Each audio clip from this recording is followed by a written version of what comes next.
morning, friends. Welcome to Sutta study with Bhante Suddhaso. Hello, Jens. Hello, Kyle. Hello, Michael. And welcome to everyone else that is not saying hello in the live chat, but hopefully is saying hello in their minds. And welcome, of course, to Bhante Suddhaso. And hello to Geeta and Sarah. Great. All right, so I'll pass it on to Bhante so we can start with Sutta study.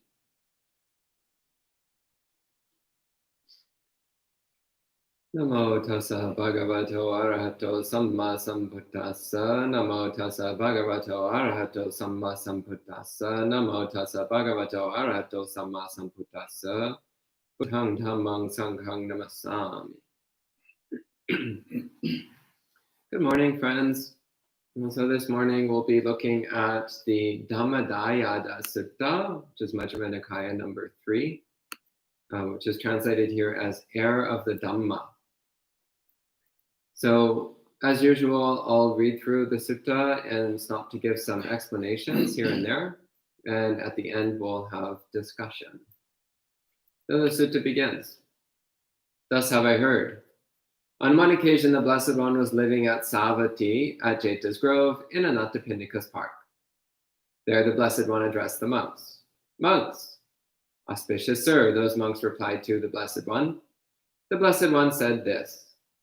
Monks, become the heirs of my Dhamma, not the heirs of my possessions. This is my compassionate thought about you. How can my disciples become the heirs of my Dhamma, not the heirs of my possessions? Monks, if you become the heirs of my possessions and not the heirs of my Dhamma, then you will be seen in this way. The teacher's disciples are the heirs of his possessions, not the heirs of his Dhamma. And I will also be seen in this way. The teacher's disciples are the heirs of his possessions, not the heirs of his Dhamma. Therefore, monks become the heirs of my Dhamma, not the heirs of my possessions. This is my compassionate thought about you. How can my disciples become the heirs of my Dhamma, not the heirs of my possessions? So this is introducing a very important point, which, sorry, you have something?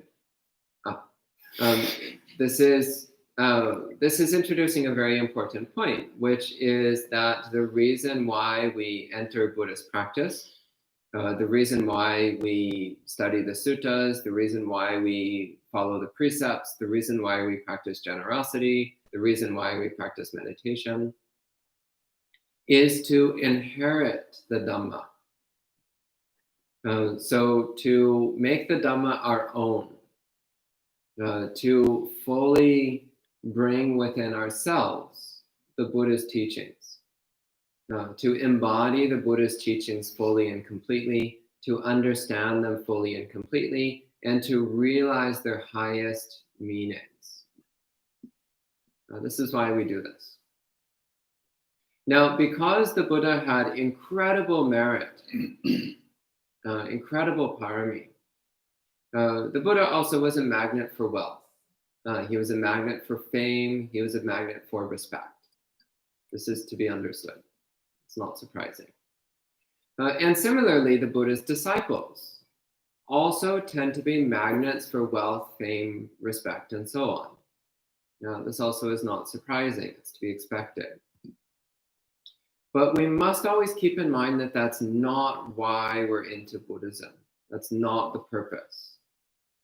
So not to get distracted by this concomitant wealth, fame, and respect that tends to come with practicing Buddhism. Especially as one becomes more advanced in one's practice, then the more advanced one becomes in one's practice, the more likely it is that these worldly gains, these worldly benefits will accrue to us, will come to us. So we need to be very careful not to get distracted by worldly gains, not to get obsessed with worldly gains, but always to keep in mind that our sole purpose is to thoroughly, completely inherit the Buddha's teachings.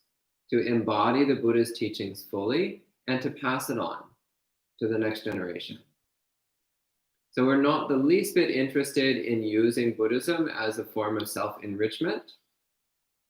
We're not the least bit interested in using Buddhism as an avenue for developing fame or recognition. We're only interested in learning the Buddha's teachings and fully incorporating them into our own hearts and minds. In this way, we can be the heirs of his Dhamma, as the Buddha intended. And if along the way we happen to accumulate some worldly gains, then we need to be very careful not to let it go to our heads, not to lose sight of the real purpose of our practice, the real purpose of why we're engaging in Buddhism. This becomes especially important if we're in any role which involves sharing the Dhamma, teaching the Dhamma, running Dhamma programs, managing Buddhist organizations. In any of these kinds of roles, we have to be extremely careful, always to keep in mind that these worldly accoutrements, these worldly aspects of money and buildings and organizations and so on, are solely tools to be used for helping to spread the Buddha's teachings and for helping us to practice the Buddha's teachings thoroughly and pass it on to others. So never to lose sight of that. Then the Buddha gives a story, and I have to admit, first off, I find this story a little bit peculiar, so this may be a source of discussion. The Buddha says, "Monks, here I had finished my meal. I had been invited to have more. I was completely full. I was finished. I was well nourished. I had eaten as much as I needed, but I still had some extra food that was going to be thrown away. Then 2 monks came who were overcome by weakness from hunger. I said to them, 'Monks, I have finished my meal. I have been invited to have more. I am completely full. I have finished. I am well nourished. I have eaten as much as I needed, but I still have some extra food that is going to be thrown away. If you wish, you may eat it. If you do not eat it, then I will now discard it where there is little vegetation or in uninhabited water.'" So this is a standard thing that we see in a few places in the suttas and the Vinaya. If a monk finishes their meal, but they still have some leftover food, then commonly they would offer it to the other monks. They would say, "Does anybody else need a bit more food? I have a bit more here." And if nobody else wants the leftover food, then the monk would throw it away. Usually discarding it out in the forest will naturally compost and decompose. So in this case, the Buddha is offering his leftover food to 2 monks who it says were weak from hunger. So again, this was not a question of greed, but actually a question of them being not having had enough to eat. So the sutta continues. Then it occurred to one of those monks, "The Blessed One has finished his meal. He has been invited to have more. He is completely full. He has finished. He is well nourished. He has eaten as much as he needed, but he still has some extra food that is going to be thrown away. If we do not eat it, then the Blessed One will now discard it where there is little vegetation or in uninhabited water. However, this was said by the Blessed One, 'Monks, become the heirs of my Dhamma, not the heirs of my possessions. And this food is just another possession. Perhaps I will not eat this food, and instead I will spend this day and night with the weakness of hunger.' He did not eat that food, and he spent the day and night with the weakness of hunger. Then it occurred to the second monk. The Blessed One has finished his meal, as before. And the monk says, 'Perhaps I will eat this food and spend this day and night without the weakness of hunger.' He ate that food, and he spent the day and night without the weakness of hunger." And the Buddha says, "Monks, compared to the monk who ate that food and spent the day and night without the weakness of hunger, for me, the first monk is more respectable and praiseworthy. Why is that? Monks, it will have the long-lasting effect of helping that monk to have few wishes, to be content, humble, easy to support, and energetic. Therefore, monks, become the heirs of my Dhamma, not the heirs of my possessions. This is my compassionate thought about you. How can my disciples become the heirs of my Dhamma, not the heirs of my possessions? This is what the Blessed One said. After saying this, the Blessed One rose from his seat and entered his dwelling. So the reason why I find this a bit strange is that the first monk, at first glance, appears to be wasteful. He knows that if nobody eats the food, it's just going to get thrown away. He knows that he actually needs more food. He didn't get enough to eat. He's weak from hunger. And yet he turns the food down anyway, knowing that by refusing the food, it would probably go to waste. It would just be thrown away. Whereas the second monk, who decides to eat the food, the Buddha doesn't directly criticize or condemn that monk, but what he does do is he says that the first monk is more respectable. So why is this? So the first monk, first off, he knew that he would survive. He knew that he wasn't going to die from going a day without getting enough to eat. And he was also thinking. He was thinking in the long term. So the short-term view is, I'll just eat this food. Then I won't be as hungry and it won't go to waste. That's the short-term view. But the long-term view is, this monk is thinking, if I take this food, then one, I might start relating to the Buddha as a source of extra food, rather than a source of the Dhamma, which is what's really important. And also other people will start to see me as somebody who just follows around the Buddha in order to get extra food. So it's both poses a danger to one's own self-perception, one's own attitudes towards the Buddha, one's own attitude towards the Dhamma, and also poses a risk of damaging the public impression of that particular monk and of the monastic order as a whole. There's many examples especially in the Vinaya, there's many examples of where a single monk does something unrespectable or inappropriate. And when the lay people find out about it, then they extrapolate this to all monks. So like one monk does something improper, and then the lay people start complaining, oh, Buddhist monks, they're so difficult to please, they're so inappropriate, they make such bad choices, because of viewing the misconduct of one monk. So every monastic needs to have this reflection that our conduct is indicative not just of ourselves, but of Buddhism as a whole. And this also applies to Buddhist practitioners, whether they're monastic or lay. Also, lay people should have the same reflection. Our conduct reflects on Buddhism as a whole. So very commonly, people will come to me and they'll say things like, oh, the Buddhists in such and such a country did this really awful thing.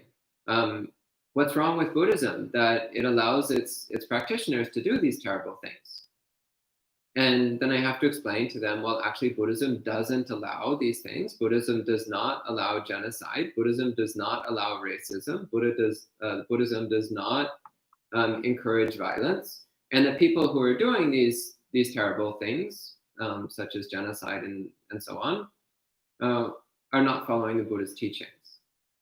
But nonetheless, I'm just one person giving his opinion. And there's lots and lots of people who see these reports and then think, oh, there's something wrong with Buddhism. Another example that Ayasoma pointed out yesterday is that in terms of the scriptures, Buddhism is one of the least sexist religions in the world. In terms of actual observed experiences of women in traditional Buddhist cultures, Buddhism is one of the most sexist religions in the world.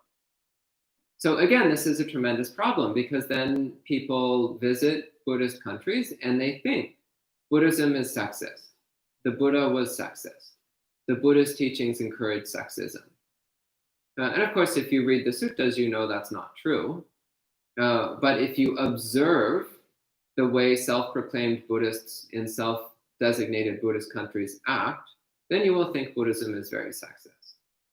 So we do need to be really careful. If we identify as Buddhist, we need to be really careful how we act, because how we act reflects on Buddhism as a whole. So this monk then, he might have been reflecting in this way, thinking, if I take this food, then people will start to think that we're just following the Buddha around in order to get his possessions, to get his wealth, to leech off of him, to leech off of his merit, to leech off of his good karma. And there's many places in the suttas where the Buddha condemns people who become monastics just for the sake of livelihood. The Buddha condemns people who become monastics just so that they can get food and clothing and shelter and medicine and respect and good treatment and so on. The Buddha is quite condemnatory of that. He's very clear that one should become a monastic only if one wishes to sincerely practice the Dhamma for the sake of liberation. So this monk might have also been reflecting in that way. If I accept this food from the Buddha, then people will start to think that I'm not really sincere about practicing Dhamma, that I'm just a monk because I like to get free food from the Buddha. So you can see how then that leads to making this choice that at first glance seems a bit peculiar. The choice to allow the extra food to be wasted, to be thrown away. Again, though, it's notable that the Buddha doesn't necessarily condemn the second monk. So the second monk who accepted the food and ate the leftover food, the Buddha doesn't say that monk is unrespectable. He doesn't say that monk made an unwholesome choice or a bad choice. He just says that the first monk is more respectable. So we do need to be careful not to go too far with this line of thinking. So for example, in monasteries, commonly, so food is offered to the monastic community, and after the monastics get their food for the day, then the lay people who are present are invited to come and eat as much as they wish. And sometimes there'll be, sometimes at monasteries, I would observe lay people who would refuse. They would refuse to eat from the leftover food, saying that they felt it was not proper. But actually, it's completely appropriate. The monastic community is sharing their food freely, and it's meant to help support and sustain people's practice. And often the food is donated in the first place with the knowledge that it will be shared with the lay people who practice at the monastery as well. That the food is not specifically to support the monastics, but also the lay people who are practicing Buddhism at the monastery as well. So again, the sutta is not to be misunderstood to mean that we should always throw away leftover food and refuse to accept leftovers from the monks. That's not what it's saying at all. But rather, it's encouraging us to really carefully reflect, first off, on our motives, and second, on how our choices impact the viewpoints that other people have about Buddhism and its practitioners. So the sutta continues. Not long after the Blessed One left, Venerable Sariputta addressed the monks. Venerable monks. Venerable Sir, those monks replied to Venerable Sariputta. Venerable Sariputta said, Venerables, how do disciples of the teacher who live in seclusion not train in accordance with seclusion? And how do disciples of the teacher who live in seclusion train in accordance with seclusion? And I find this interesting because it seems to have absolutely no correlation whatsoever with what was just talked about in the sutta. So it's almost like two different suttas that are stuck back to back. But that's real life for you. Real life is not particularly well scripted. And the suttas, therefore, are snapshots of real life, which means they're not necessarily well scripted. So the monks reply, Venerable, we would come from afar to personally learn the meaning of this statement from Venerable Sariputta. It would be good if Venerable Sariputta would explain the meaning of this statement. The monks will listen to Venerable Sariputta and remember it. And he says, therefore, venerables, listen and carefully pay attention. I will speak. Yes, Venerable, those monks replied to Venerable Sariputta. Venerable Sariputta said this. Venerables, how do disciples of the teacher who lives in seclusion not train in accordance with seclusion? Venerables, here are some disciples of the teacher who lives in seclusion do not train in accordance with seclusion. They do not abandon the phenomena that the teacher says are to be abandoned. They are opulent, lazy, champions of backsliding, and rejectors of seclusion. In this case, venerables, senior monks are criticized for 3 reasons. The disciples of the teacher who lives in seclusion do not train in accordance with seclusion. This is the first reason why senior monks are criticized. They do not abandon the phenomena that the teacher says are to be abandoned. This is the second reason why senior monks are criticized. They are opulent, lazy, champions of backsliding, and neglect seclusion. This is the third reason why senior monks are criticized.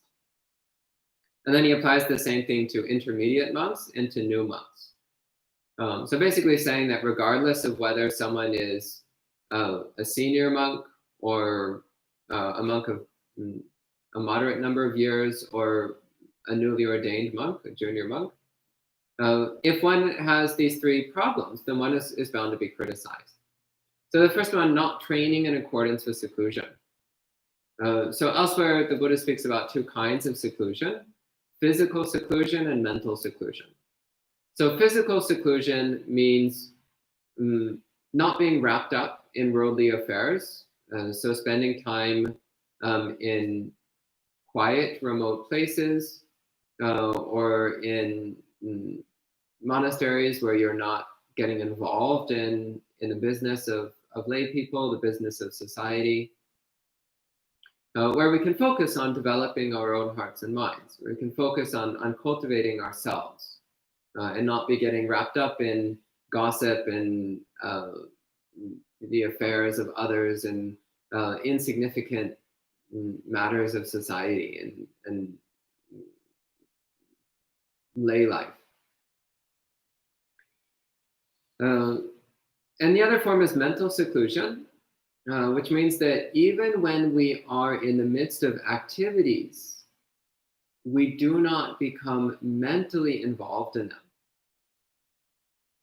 We always keep an internal sense of serenity and self-sufficiency, of contentment within ourselves, such that we don't get wrapped up in whatever activities or affairs are going on around us. Even when we're engaged with it to whatever extent we need to be, we don't internalize it. We don't get wrapped up in it internally.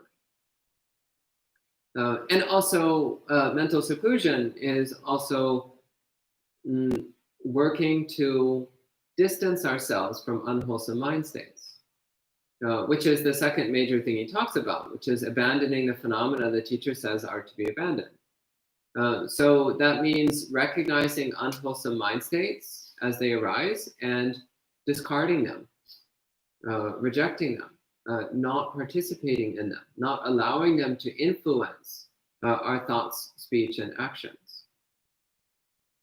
And the third one, the third category here is, says they are opulent, lazy, champions of backsliding, and neglect seclusion. So opulent means luxurious, interested in luxuries, interested in comfort, interested in having lots of nice things, pleasant things, fancy things. So this is also something that we need to watch out for. Coming back to the issue of being heirs of the Dhamma and not heirs of possessions. Again, especially as time goes by and Buddhist organizations become more well-known, they tend to acquire wealth and a lot of nice things. And then you sometimes wind up getting people joining the organization just because they like all the nice things. They like the big fancy buildings and the big fancy Buddha statues and the really nice food, and they miss out on the fact that it's not about having fancy things. It's about practicing the Buddhist teachings. So not getting caught up in this interest in opulence and luxury, but always remembering that our purpose is to practice the Buddha's teachings.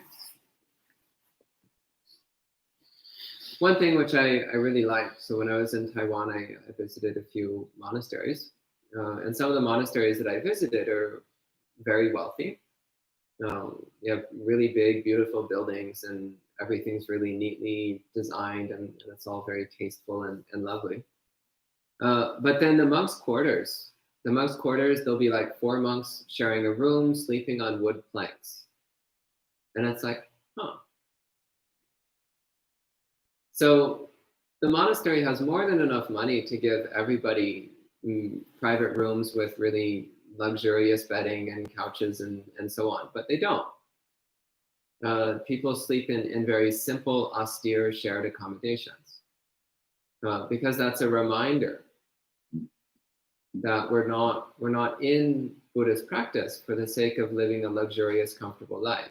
We're in Buddhist practice in order to identify and abandon our defilements and delusions. And if we get caught up in comfort and luxury, then we can get distracted from the path. Next, laziness. So laziness is particularly talking about being lazy in our practice, being lazy in the cultivation of right effort. So right effort, I believe one of us will be speaking about right effort this evening. So right effort is the effort to abandon unwholesome mind states and cultivate wholesome mind states, to develop our Buddhist practice with sincerity and diligence. So laziness is when we're not making a sincere effort in our practice. We're wasting time. We're doing unimportant things. We're getting wrapped up in unwholesome thoughts and activities. Champions of backsliding. So I always get like a little twinge when I read this. I'm like, oh dear, I don't want to be known as the champion of backsliding. So it's kind of like people talk about like the champion of justice and the champion of football and the champion of this and the champion of that. And it's like, I am the champion of backsliding. I'm really good at losing all my progress. But yeah, you don't want to be known as the champion of backsliding. I'm number one. I'm number one in backsliding. Yeah, that's not a good thing to be proud of or to have as an attribute. So being really careful not to backslide. Backsliding is really easy in Buddhist practice. So I remember I was talking a long time ago with so there's a woman who had been living at a Buddhist monastery for at the time, about 15 years. Nowadays, it's up to 25 years that she's been living there. And she said, sometimes Buddhist practice is 1 step forward, 2 steps back. And I was like, wait a minute. And the other person there was like, whatever happened to the 2 steps forward? But yeah, actually, if we're not careful, that's what it's like. We work and we work and we work to make a little bit of progress, and then we throw it all away and take a step backward and 2 steps backward. So we need to really watch out for that, to protect our progress on the path, to not let it go to waste, to not revert to our old unwholesome habits and tendencies. And then he gives the opposite. He says the 3 reasons why disciples of the Buddha are praised. So they're praised because they train in accordance with seclusion. They're praised because they abandon what the teacher says to be abandoned. And because they are not opulent, not lazy, reject backsliding, and are champions of seclusion. So it's the opposite of those qualities. So first off, training in accordance with seclusion, as I mentioned before. So both physical and mental seclusion, not getting wrapped up in things which are irrelevant to Buddhist practice, either internally or externally. Working to abandon unwholesome mind states, to abandon unwholesome speech, and to abandon unwholesome activities. Again, this is what we've been talking about in the evenings in the series on the Noble Eightfold Path. It's about how to abandon unwholesome phenomena of body, speech, and mind. And also not being opulent or lazy, and being very careful not to backslide in our practice. So he says these are the three reasons why monks are praised. Again, whether they're senior, intermediate, or junior, they're praised if they have these three qualities. And then Sariputta says, Venerables, there is greed, which is harmful, and hatred, which is harmful. For the abandoning of greed and hatred, there is the middle path, which produces vision and understanding and leads to peace, knowledge, awakening, and nibbana. Venerables, what is the middle path, which produces vision and understanding and leads to peace, knowledge, awakening, and nibbana? It is this noble eightfold path. That is, right view, right attitude, right speech, right action, right livelihood, right effort, right mindfulness, and right concentration. Venerables, this is the middle path, which produces vision and understanding and leads to peace, knowledge, awakening, and nibbana. So pretty straightforward. So Sariputta here is, again, emphasizing the Noble Eightfold Path as being the core of Buddhist practice, the overarching framework which encompasses all Buddhist practice. And in this section, he emphasizes a number of unwholesome qualities which we need to make an effort to let go of. So he starts with greed and hatred. So pretty standard bad things, which hopefully we all know by now are bad things that we need to stop engaging in. Next, he goes into a few more. He says, Venerables, there is anger, which is harmful, and resentment, which is harmful. There is denigration. So denigration means insulting, belittling others, tearing other people down. There is malice. Malice is the intention to cause harm, the wish to see others suffer. So it's the polar opposite of compassion. There's envy, and so wanting what other people possess. This is the opposite of mudita. Mudita is being happy that other people have good things, delighting in the goodness that the blessings, the good fortune that people have. There's stinginess.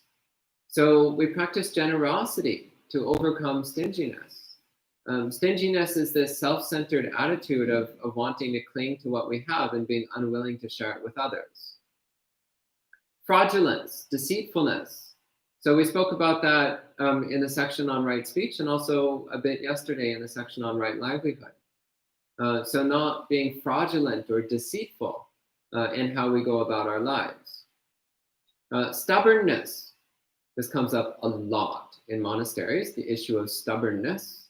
So the unwillingness to change our opinions about things, the unwillingness to be open to the viewpoints and perspectives of others, the unwillingness to do what needs to be done, the unwillingness to let go of our own preferences and to do what's beneficial for others. Next up is hostility.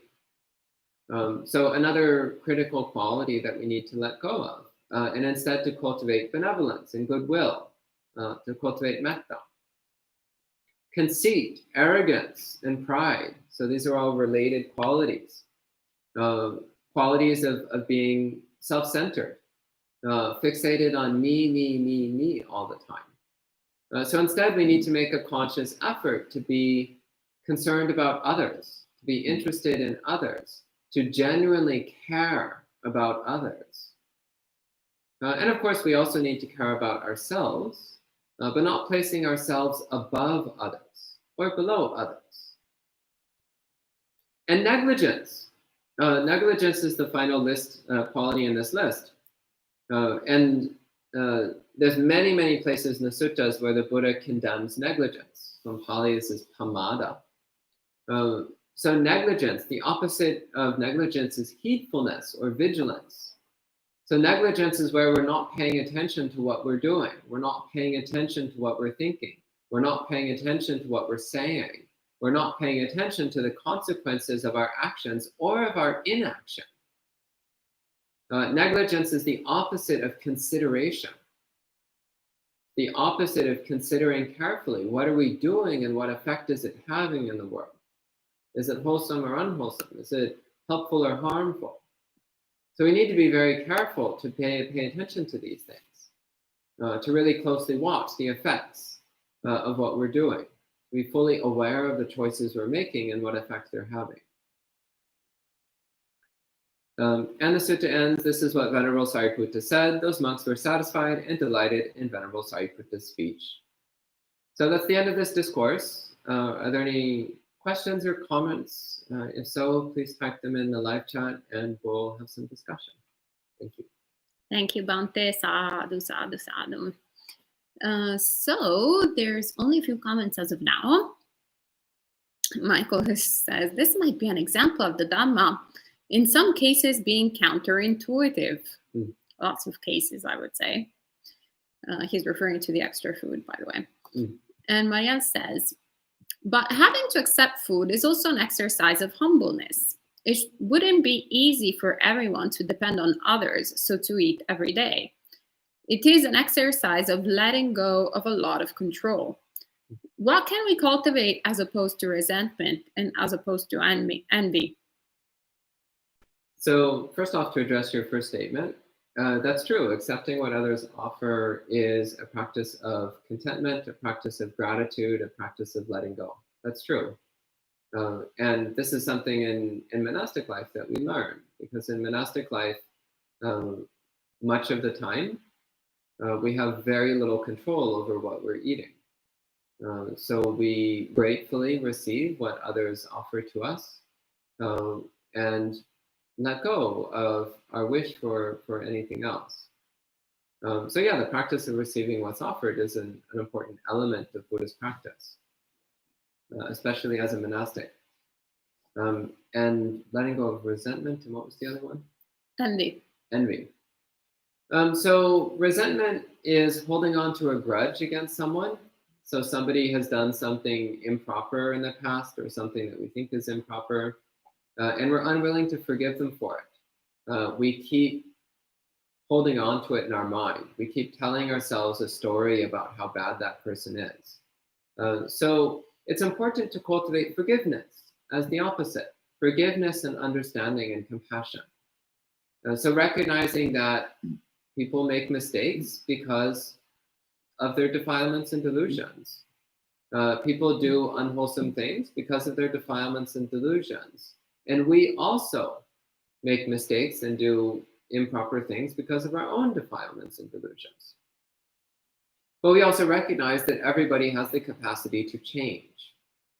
Everybody has the capacity to start making good choices, wholesome choices. The capacity to develop wisdom and compassion and self-restraint. So just because somebody's done something improper in the past, that doesn't mean that they are defined by that improper act. It also doesn't mean that that improper act is impossible to understand or impossible to forgive. So we cultivate forgiveness and understanding and compassion, and also recognizing that the defilements and delusions which lead to people making bad choices also cause them a tremendous amount of suffering. So we also reflect on the suffering that people cause themselves when they let their defilements and delusions get the best of them.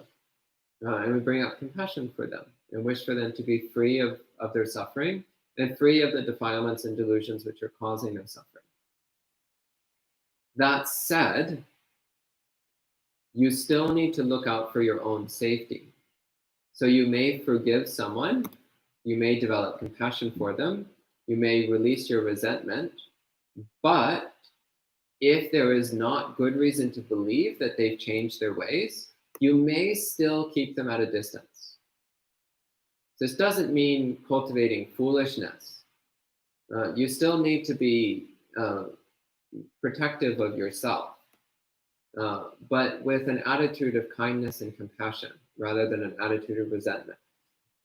As for envy, the remedy for envy, there's two. One is contentment, being content with what you have, content with your own means. So not interested in getting what other people have, but just being content with what you already have. And the other remedy for envy is to cultivate a genuine joy in the good fortune of others. So you see somebody else has something nice, you're like, oh, that's so wonderful for them. I'm so happy that they have something nice. I'm so happy that they're having a good time. I'm so happy that they're well respected. Instead of thinking, ooh, I wish I had that. Why did they have it and I don't? Instead, it's like, oh, how lovely that they're having a nice time. How lovely that they have something wonderful. Okay. All right. That was the last comment, and there's not any questions. But Bhante, would you say then that this sutta, like my understanding of this sutta is fundamentally that the Buddha is encouraging us not to take monastic path as a livelihood or as a career path, and for lay people perhaps not to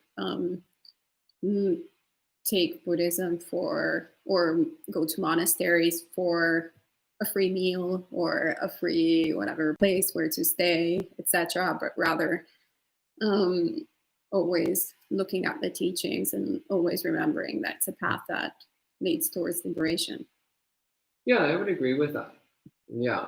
But also, as I said earlier, not to then go to the extreme of refusing the accommodations that are available at monasteries, because those accommodations are there to support people practicing. Right, to use them as means to an end rather than the end itself. Yeah, so there was, I remember I was staying in a monastery many years ago, and there was, during a Q&A session, I don't remember the question that was asked. Somebody was asking something like they're not really sure whether they're at the monastery for the right reason or something like that. And the teacher replied, yeah, some people, they're really just moteling it. And eventually, once they realize that's what's happening, then it's time for them to leave.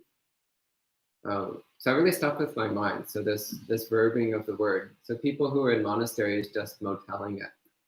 And we've seen that here as well from time to time. People who come and they don't really seem to be so interested in Buddhist practice. They just want a place where they can hang out for a few days and get free food and free lodging, and they don't last. They usually don't last because we don't tolerate that. People have to be sincerely committed to Buddhist practice in order to stay here, even just for a few days. But there's lots of places in the world, lots of monasteries where it's very easy for lay visitors to slip through the cracks. They just kind of blend into the background, and so it's again, it's quite possible.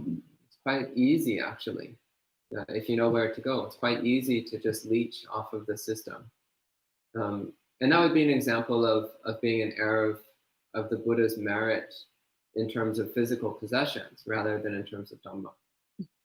Yeah, and especially with monastics. Again, the purpose of monastic life is to give us a vehicle for practicing and sharing the Dhamma. It's not meant to be a career path.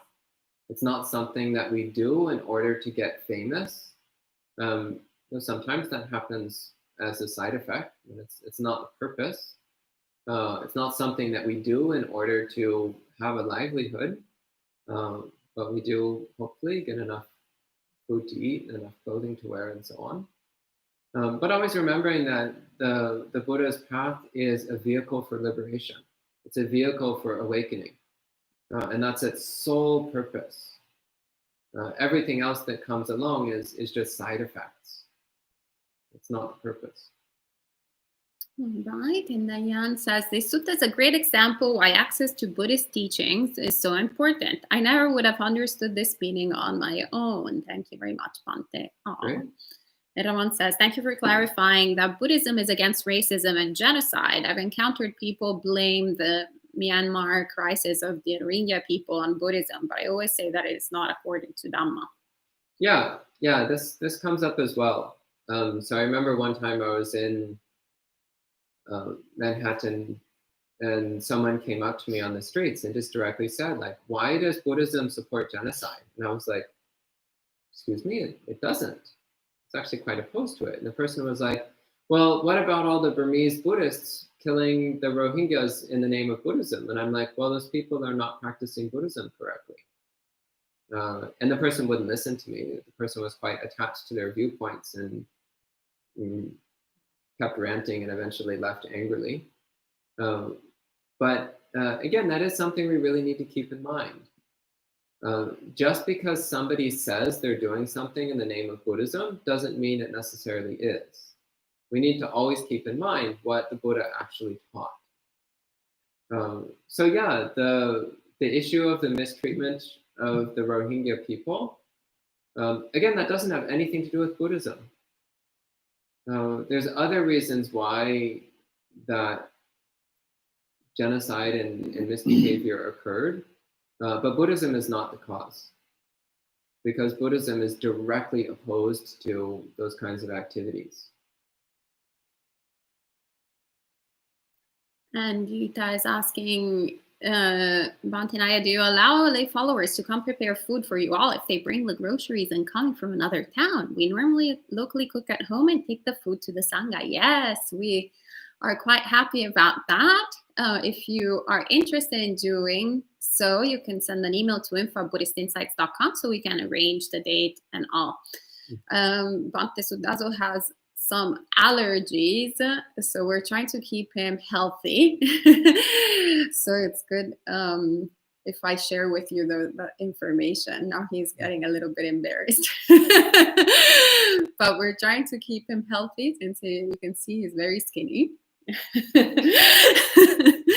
So very good if he has food that he can eat. And Mark, but thank you so much for your thought. And Mark says, in my profession as a therapist, I often encounter clients whose self-deprecation and self-loathing is so much a part of their identity. I struggle to know what to do with them, as they often self-sabotage to maintain this distorted view of themselves. Did the Buddha ever address this?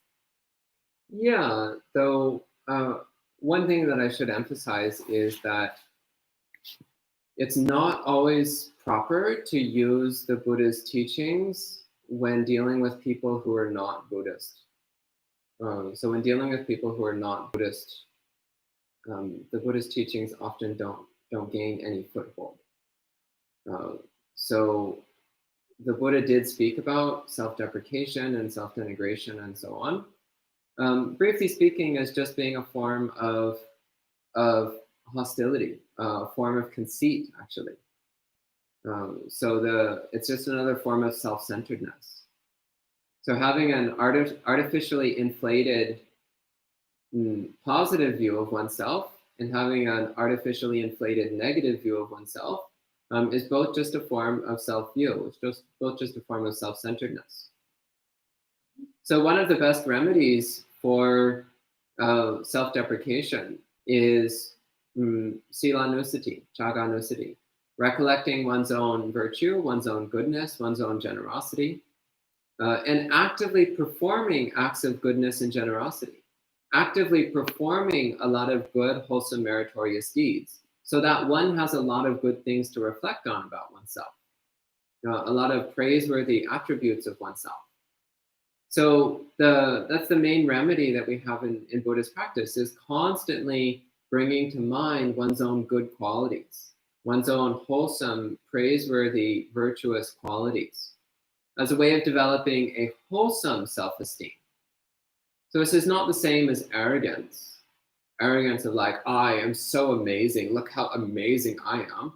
But rather, it's a positive self-esteem connected with goodness, connected with wholesomeness, connected with Dhamma, which is also why I say this works best with Buddhist practitioners.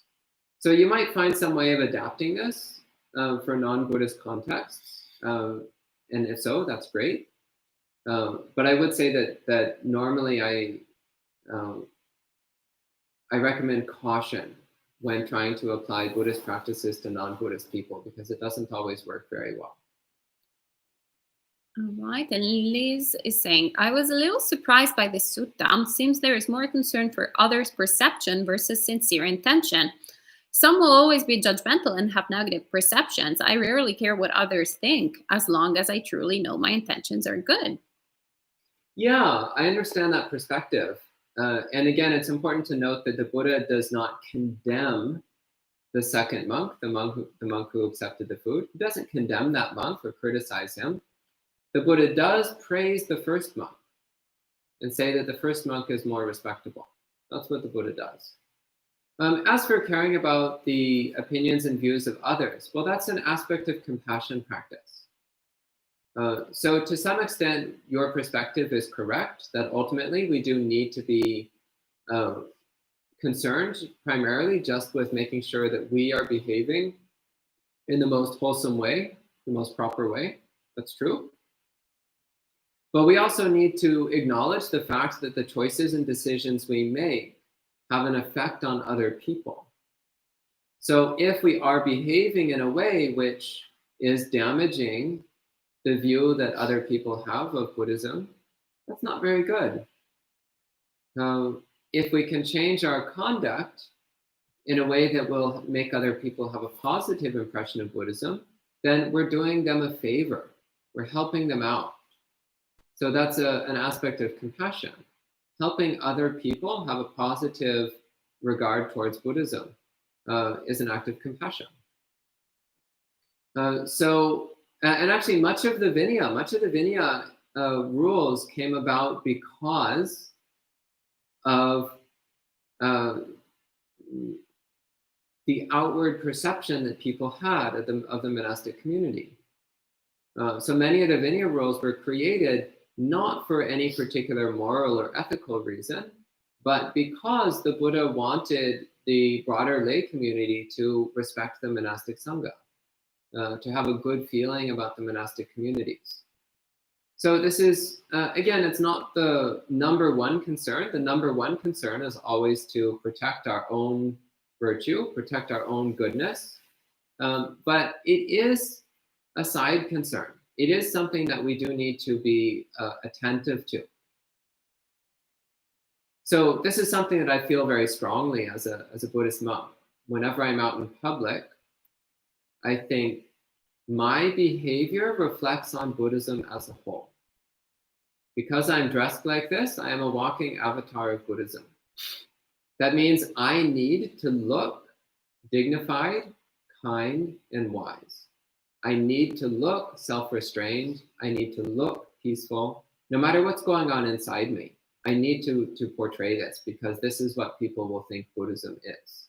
This is what people will think Buddhism does. And of course, that's easier if you've developed those qualities within yourself. But we do need to be aware to some extent of how other people are perceiving us, and to try to shape other people's perceptions in a compassionate way. Okay? It says, thanks, Bhante. Whole other level of compassion that never occurred to me. Much more work to do. Yeah, there's always more work to do until you attain awakening. Yeah. And Mayel points out how the political situation in Burma is quite complex. The country has over 10 civil wars between different ethnic groups, some supported by regional competing powers such as India and China. They still have the military, which still has a lot of power. And so sadly, the Rohingya genocide is another conflict of many. Yeah, so, and that's another thing is that often these situations are extremely complex. And then Buddhism gets pulled in as being an explaining factor when actually it's not the reason why these conflicts are happening in the first place. Yeah, that's basically the history, I think, of the world, that religion is most often an excuse. Marielle is also very amused by the walking avatar, because apparently there's these movies, I think, that like the avatar has these robes, by the way. Yeah, I've actually had a number of times, especially in Brooklyn for whatever reason, at a number of times when people would call me the avatar. They'd be like, hey, what's up, avatar? And they'd be like, why don't you have the blue paint on your forehead? Because apparently the avatar has some blue thing on his forehead. Yeah. A tattoo, okay. Yeah, so I'm not quite the avatar because I don't have the blue thing on my forehead, and I never will, hopefully. But anyway, that wasn't my point. A walking representation of Buddhism. All right. And I think that with the walking avatar, we're done today, this morning. We will be meeting again this evening for right effort. And then tomorrow we'll be studying another sutta with Bhante Suddhaso. So who votes for Ayasoma to give the talk tonight? Just one. Who votes for Bhante? Yay! So Everyone. the local vote is 3-1 for Aya to give the talk. That's only the people present. It doesn't count. Rejected. So apparently Aya counts for 4 votes. Well, we'll see. Who will it be? You will only find out at 7:30 p.m. Eastern Time on BNN. All right. Have a great sadhu, sadhu, sadhu. Yeah, that is kind of funny how in popular